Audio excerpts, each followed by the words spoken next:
විවස් ඒ 1986 ජූනි 11 Washington ඇමරිකාව වෙලාව උදෑසන 6ට පමණ තියේ 40 අවුරුදු සූසන් කියන කාන්තාවක් උද්‍යෝගින් නැගිටලා වැඩට යන්න සූදානම් වෙමින් හිටියා. ඒ වෙලාවෙම වැඩට යන්න සූදානමින් හිටිය ඇයගේ සැමියාගෙන් බයි සූසන් කියන හඬ ඇයට ඇහෙනවා. සූසනුත් ඒකට බයි කියලා පිළිතුරු දෙනවා. ඉන්පස්සේ ඔහු පිටත් වෙලා විනාඩි 30කින් පමණ 15 අවුරුදු ඔවුන්ගේ දුවවන හේලි පාසලට යන්න ඉස්සර නාන කාමරයට නාන්න යනවා. ඇය නාන කාමරයට ගිහින් නාමින් ඉන්නකොට නිවසේ සාලේ දෙසින් කුමක්දෝ බිම වැටෙන හඬක් ඇයට ඇහෙනවා. නමුත් ඒ ශබ්දය ගැන හේලි වැඩි හිතුවේ නැහැ. දැන් හේලි නාලිවර වෙලා එළියට එනවා. දැන් වෙලාව උදෑසන 6:40ට තියේ. අම්මා තවම මට වැඩට යන්න ඉස්සර බයි කීවේ නෑනේ කියලා කල්පනා කරනවා. සමහර විට හදිසියෙන් බයි කියන්නේ නැතුවම වැඩට පිටත් වෙලා ගිහින් නැති කියලා හේලි හිතුවා. ඒ වෙලාවෙම තමයි නිවසේ ඇතුලේ ගොඩක් වෙලාවක ඉඳලා වතුර වැටෙන හඬ ඇයගේ අවධානයට ලක් වෙන්නේ. ඒ වතුර වැටෙන ශබ්දය තවත් නාන කාමරයකින් තමයි එන්නේ කියලා දැනගෙන ඒ නාන කාමරයට ගිහින් බලපු හේලිට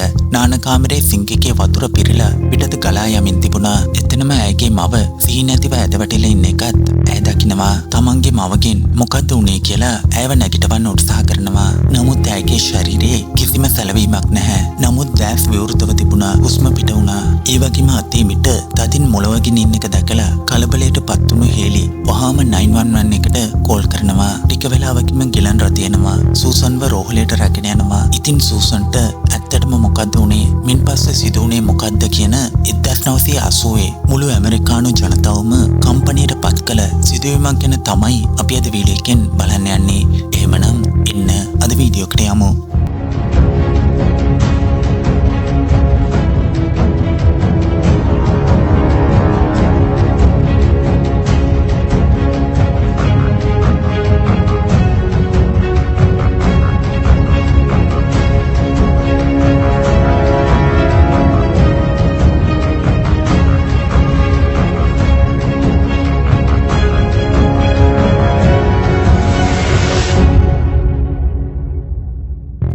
රෝහල් ගත කරපු සූසන් ගොඩක් බරපතල තත්වයක හිටපු නිසා වෛද්‍යවරුන් ඇයව බේරගන්න ගොඩක් උත්සාහ කරනවා. නමුත් අවාසනාවකට ඇයව බේරගන්න බැරි වෙනවා. සූසන් මරණයට පත් වෙනවා. සූසන් මේ විදියට එකපාරටම මරණයට පත් වුණ එක ඇයගේ පවුලේ අයට විශ්වාස කරන්න බැරිව තිබුණා. නමුත් සූසන්ගේ හිසේ පිටුපස තිබුණු තුවාල දිහා බලලා සමහර විට නාන්න යනකොට නාන කාමරේ ලිස්සලා වැටිලා ඒ නිසා ඔළුව වැදිලා මරණයට පත් වෙලා තියෙන්න පුළුවන්. නැත්නම් බාත්රූම් එකේ ස්විච් ඔන් කරනකොට විදුලි සැර වැදිලා මරණයට පත් වෙලා තියෙන්න පුළුවන්. නැත්නම් හෘදයාබාධයක් මේ වගේ දෙයක්ද කියලා හැමෝම කල්පනා කරමින් ඉන්නකොට තමයි සූසන්ගේ මරණ පරීක්ෂණ වාර්තාව ලැබිලා හැමෝවම කම්පැනියට පත් කරන්නේ.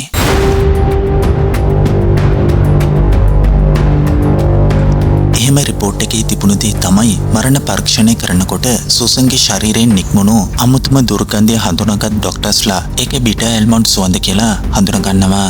බීටා ඇල්මොන්ඩ් සුවඳ සමග ගැළපෙන එකම කිමිකල් කම්පවුන්ඩ් එක තමයි සයනයිඩ්. ඒ නිසා සූසන් සයනයිඩ් අනුභව කරපු නිසා තමයි මරණයට පත් වුනේ කියන හැමෝවම කම්පැනියට පත් කරන හෙළිදරව්ව ඒ වාර්තාවේ සඳහන් වෙලා තිබුණා. වහාම මේගෙන පොලිසිය දැනුවත් කරනවා. පොලිසිය පරීක්ෂණ ආරම්භ කරනවා. එක පැත්තකින් සූසන්ගේ අවසන් කටයුතු සිදු කරුණා. තව පැත්තකින් අවසන් කටයුතු සඳහා ආපු සූසන්ගේ නියුන් සහෝදරිය වන සාරට එදා දවසේ උදෑසන ඉඳලා හිස රදයක් තිබුණා. සූසන්ගේ නිවසේ තිබුණු බෙහෙත් පැත්තක් අරන් බොන්න සූදානම් වෙනවා. ඇයි කිව්වොත් සූසනුත් සාරත් හිස රදයට එකම බ්‍රෑන්ඩ් එකේ බෙහෙත් පෙති තමයි අරගන්නේ. ඒ නිසා සූසන්ගේ නිවසේ කුස්සියට ගිහපු සාරා එතන පැන්ට්‍රි කබඩ් එක විවෘත කරලා බෙහෙත් බෝතලේ ගන්නවා. බෝතලේ අරන් බෝතලයට තට්ටු කරනකොට රතු පාටට කැප්සියුල් ෆෝම් එකේ තියෙන එක්සෙඩ්රින් කියන බෙහෙත් පැත්ත ඇවිත් අත්ල මත වැටෙනවා. සාමාන්‍යයෙන් මේ වගේ කැප්සියුල් හැඩයකින් තියෙන බෙහෙත් පැති සූසන් බොන්නේ නැනේ කියලා කල්පනා කරපු සාරා ඒක බොන්න පොඩ්ඩක් පැකිලෙනවා. ඇයි කිව්වොත් සූසන් මරණයට පත් වෙන්න ඉස්සර ඇයටත් දරුණු හිස රදයක් ඇති වෙලා තියෙනවා. ඉන්පස්සේ ඇය මේ ටැබ්ලට් එක ගත්තා කියලා හේලි කියපු එක ඇයට මතක් වෙනවා. ඒ නිසා සමහර විට මේ ටැබ්ලට් එකේ සයනයිඩ් තිබිලා මේකින් උනත් ඇයගේ ශරීරයට සයනයිඩ් එක් වෙලා තියෙන්න පුළුවන් කියන සැකය ඇයට ඇති වෙනවා.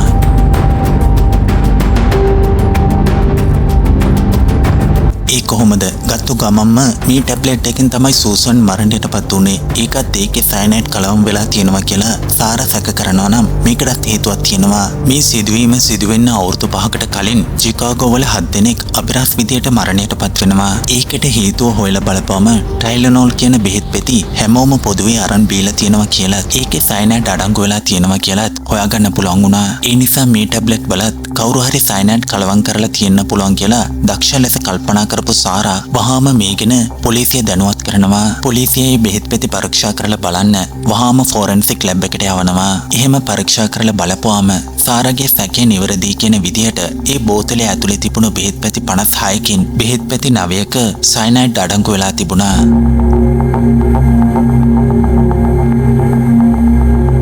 වහාම පොලිසිය මේ බෙහෙත් පෙති නිෂ්පාදකයන්ව හමු වෙලා ප්‍රශ්න කරන්න පටන් ගන්නවා. එහෙම ප්‍රශ්න කිරීම බලදී ඔවුන් මේ ටැබ්ලට්ස් විවිධ රටවල් වලට බෙදා හැරෙනවා කියලාත් මේ සිදුවීම වොෂින්ටන් වල විතරයි සිදු වෙලා තියෙන්නේ කියලා අනිවාර්යයෙන්ම ඒකට අපි වග කිව යුතු නැහැ. මේක වෙන කවුරුන්දෝ තනි පුද්ගලයෙක්ගේ වැඩක්. ඒ තනි පුද්ගලයා සූසන්ගේ පවුලේ සමාජිකයෙක්ම වෙන්න පුළුවන් කියලා සැක කරපු පොලිසිය පවුලේ සමාජිකයන්ගෙන් ප්‍රශ්න කරන්න පටන් ගන්නවා. එතකොට හැමෝම ඇඟිල්ල පෙන්නුවේ එක්කෙනෙක්ට විතරයි. ඒ පුද්ගලයා වෙන කවුරුවත් නෙමෙයි සූසන්ගේ සැමියා වන 45 හැවිරිදි පෝල් වෙබ්කින්.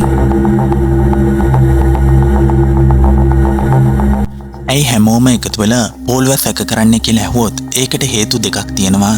එකක් තමයි පෝල් ලොරි ඩ්‍රයිවර් කෙනෙක් සූසන් බැංකුවක සේවය කරන හොඳ පඩියක් ගන්න කාන්තාවක්. ඒ නිසා සූසන් Tamanට වැඩිය හම්බ කරන එක සමහර විට පෝල්ට කැමති නැති දෙයක් වෙන්න පුළුවන්. ඒකට ඔහු සූසන්ව මරලා තියෙන්න පුළුවන්. නැතිනම් සූසන් ඇවිල්ලා පෝල්ට තුන්වෙනි බිරිඳ කියලාත් පෝල්ට තවත් පින්වතියක් ඉන්නවා කියලාත් ඒ නිසා පවුල් ආරවුලක් ඇති වෙලා ඇයව ඝාතනය කරන්න සැලසුම් කරලා ඇති. ඔවුන් විවාහ වෙලා මාස 6කින්ම සූසන් මේ විදියට මරණයටපත් වෙලා තියෙනවා. ඒ නිසා හැමෝම පෝල්ව සැක කරපු නිසා පොලිසිය ඔහුව අත්අඩංගුවට අරන් ප්‍රශ්න කරන්න පටන් ගන්නවා. එහෙම ප්‍රශ්න කරනකොට පෝල් කියපු දේ තමයි එක්සෙඩ්රින් හිසරදයට භාවිතා කරන බෙහෙත් පෙත්තක් විතරක්ම නෙමෙයි. ඒක පේන් කිලර් ටැබ්ලට් එකක්. ඉතින් සූසන් විතරක්ම නෙමෙයි මමත් මේ බ්‍රෑන්ඩ් එකේ ටැබ්ලට් තමයි බොඩි පේන් එකට අරගන්නේ. නමුත් මම තමයි මෑතකදී සූසන්ට කැප්සියුල් එකට මාරු වෙන්න කීවේ. සූසන් මරණයටපත් වුණු දවසේ උදෑසනත් මම බෙහෙත් පෙති දෙකක් අරගෙන තමයි වැඩටම ගියේ කියලා කියනවා.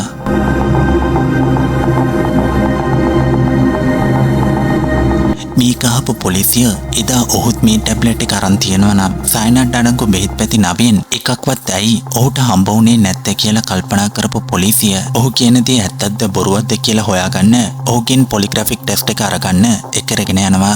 ඒ වෙලාවෙම සූසන් අරගත් බෙහෙත් බෝතලේ ලොට් නම්බර් එක තියලා ඒ නම්බර් එකේ තියෙන හැම ස්ටොක් එකක්ම සීස් කරනවා. ඒ කිව්වොත් ලංකාවේ අපිට පැනඩෝල් පැරසිටමෝල් වගේ බෙහෙත් පැති කිසිම ප්‍රෙස්ක්‍රිප්ෂන් එකක් නැතුව ගන්න පුළුවන්. ඒ වගේ තමයි ඒත් එක්සෙඩ්රින් කියන ටැබ්ලට් එක ඕනෙම කඩේකින් ඕනෙම කෙනෙකුට ගන්න පුළුවන්. ඒ නිසා මේ ටැබ්ලට් එක කලින් මිලදී ගත්තු කවුරුවත්ම මේ ටැබ්ලට් එක බොන්න එපා කියලා ඒකේ සයනයිඩ් අඩංගු වෙලා තියෙනවා කියන පුවත හැම තැනම පැතිරෙන්න පටන් ගන්නවා.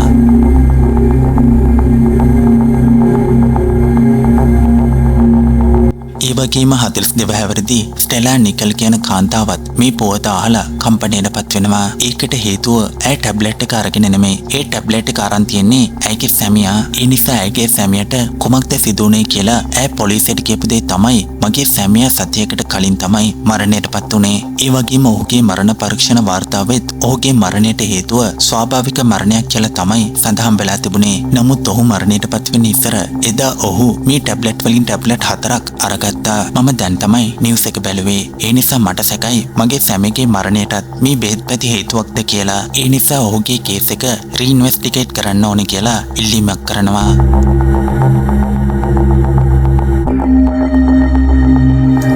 ඇයගේ ඉල්ලීමට ප්‍රතිචාර දක්වූ පොලිසිය වහාම පරීක්ෂණ ආරම්භ කරනවා. පොලිසිය ස්ටෙලාගෙන් ඔබගේ සැමියා අරගත්තු ටැබ්ලට් එකේ බෝතලය නිවසේ තියෙනවද? අපිට ඒක පරීක්ෂා කරන්න පුළුවන්ද කියලා අහනවා. ඒකට ස්ටෙලා ඔව් තියෙනවා කියලා නිවසේ තිබුණු බෙහෙත් බෝතල් දෙකම අරගෙන ඇවිත් පොලිසියට බාර දීලා ඒක ෆොරෙන්සික් ලැබ් එකට පරීක්ෂා කරන්න යවලා තියෙනවා. පරීක්ෂා කරලා බලපුවම ඒ බෝතල් දෙකේම සයනයිඩ් කලවම් කරපු ටැබ්ලට්ස් තියෙනවා කියලාත් ඇයගේ සැමියා වන බෘස්ගේ බ්ලඩ් සැම්පල් එක නැවත ටෙස්ට් කරපුවාම ඒකෙත් සයනයිඩ් ට්‍රේසස් තියෙන එක තහවුරු වෙනවා. ඒ කියන්නේ ස්ටෙලාගේ සැකය හරි කියන එක. 52 හැවිරිදි බෘස් ඒ බෙහෙත් පැති බීපු නිසා තමයි මරණයටපත් වෙලා තියෙන්නේ කියන එක තහවුරු වෙනවා. මෙතනදී ඔයාලට ප්‍රශ්නයක් මතුවෙන්න පුළුවන්. එහෙනම් ඇයි බෲස්ව මරණ පරීක්ෂණ කරපු වෛද්‍යවරුන් ඔහුගේ මරණයට හේතුව ස්වාභාවික මරණයක් කියලා සඳහන් කළේ කියන එක? ඒකට හේතුවක් තියෙනවා. සාමාන්‍යයෙන් මේ සයනයිඩ් වල සුවඳ 160 දෙනෙක්ට විතරයි හඳුනා ගන්න පුළුවන්. සූසන්ව මරණ පරීක්ෂණ කරපු දොස්තරවරුන්ට ඒ හැකියාව තිබිලා තියෙනවා. බෲස්ව මරණ පරීක්ෂණ කරපු දොස්තරවරුන්ට ඒ හැකියාව තිබිලා නැහැ කියන එක තමයි මෙතනදී කියන්න පුළුවන් වෙන්නේ. දැන් මේ මරණයට පත්වුණු සූසන්ගේ පවුලටත් බෲස්ගේ පවුලටත් සම්බන්ධයක් තියෙනවද කියලා බැලුවොත් 90ක තරම්වත් සම්බන්ධයක් නැහැ. සූසන්ගේ සැමියා වන පෝල්ගෙන් ලබාගත්තු පොලිග්‍රැෆික් ටෙස්ට් එකකින් ඔහු අපරාධකරුවෙක් නෙවෙයි කියන එක තහවුරු වෙනවා. ඒ නිසා පොලිසිය ඔහුව නිදහස් කරනවා. ඔහු අපරාධකරුවෙක් නෙමෙයි නම් කවුද ඒ අපරාධකරුවා? ඔහු රැන්ඩම් විදියට හැමෝම ඝාතනය කරනවා නම් ඔහුගේ මොටිව් එක මොකක්ද? මොකටද මෙහෙම කරන්නේ? සමහර විට ඔහු දාමඝාතකයෙක් වෙන්න පුළුවන්ද? එහෙම තිබුණොත් ඔහුගේ ඊළඟ වින්දිතයා කවුද? මේ විදියට ජනතාවට නොඑක් ප්‍රශ්න මතුවුණා. මේ විදියට ටැබ්ලට්ස් ඇතුලේ සයනයිඩ් දමලා මිනිසුන්ව මරනවා නම් අනිවාර්යයෙන්ම අපරාධකරුවා කෙමිස්ට් කෙනෙක් වෙන්න ඕනේ. නැත්නම් මෙඩිකල් ෆීල්ඩ් එකේ ඉන්න පුද්ගලයෙක් වෙන්න පුළුවන්. ඊළඟට කුමක් සිදුවේද කියලා හැමෝම බීතියෙන් බලාගෙන හිටියා. එහෙම ඊළඟට කුමක්ද සිදුුනේ? පොලිසිය අපරාධකරුවව හොයාගත්තද? කවුද ඒ අපරාධකරුවා කියන ඔයාලා පොඩ්ඩක්වත් බලාපොරොත්තු වෙලා නැති ට්විස්ට් එකකින් මේකේ පාර්ට් 2 වීඩියෝ එකකින් ඔයාව හමු වෙන්නම්. නමුත් ඒකට ඉස්සර අපරාධකරුවා කවුද කියලා Google කරන්නේ නැතුව ඔයාලගේ ගෙසින් එක මොකක්ද කියලා පහලින් කමෙන්ට් කරන්න. ඒකට ඉංගියක් මම වීඩියෝ එකේම දීලා තියෙනවා. ඉංගියක් දීලා අපරාධකරුවව හොයාගන්න එක ගොඩක් විනෝදජනකයි. ඒ නිසා මිස්ට්‍රේසල් රාස් පරීක්ෂකයන් වන ඔයාලා අපරාධකරුවා කවුද කියලා ඔයාලගේ දක්ෂතාවෙන් හොයාගන්න. එහෙමනම් අපරාධකරුවා අපරාධකරුවෙක් නෙමෙයි කියලා නිදහස් කරපු සූසන්ගේ සැමියා පෝල් වෙන්න පුළුවන්ද? නැතිනම් තමන්ගේ සැමියාත් මේ විදියට තමයි මරණයටපත් උනේ. ඔහුගේ මරණය සැකයි කියලා කේස් එක රීඉන්වෙස්ටිගේට් කරන්න කියපු ස්ටෙලා වෙන්න පුළුවන්ද? ඒකත් නැතිනම් මේ වෙනකම් සැකයට ලකුණේ නැති සූසන්ගේ 15 හැවිරිදි දුවවන හේලි වෙන්න පුළුවන්ද? නැතිනම් කවුරුවත්ම නැතුව වෙන කවුරු හරි වෙන්න පුළුවන්ද? ඔයාලගේ පිළිතුර කමෙන්ට් කරන්න. ඒකත් ඔයාලා සැක කරන්න හේතුවත් සමග බලමු අපි කී දෙනෙක් හරියට ගෙස් කරයිද කියලා. ඒ වගේම හොඳම කමෙන්ට් එක අපි ඊළඟ වීඩියෝ එකකින් පෙන්වනවා. එහෙමනම් පාර්ට් 2 වීඩියෝ එකකින් හමු වෙන්නම්. අදට මම සමුගන්නම්. සුබ දවසක්.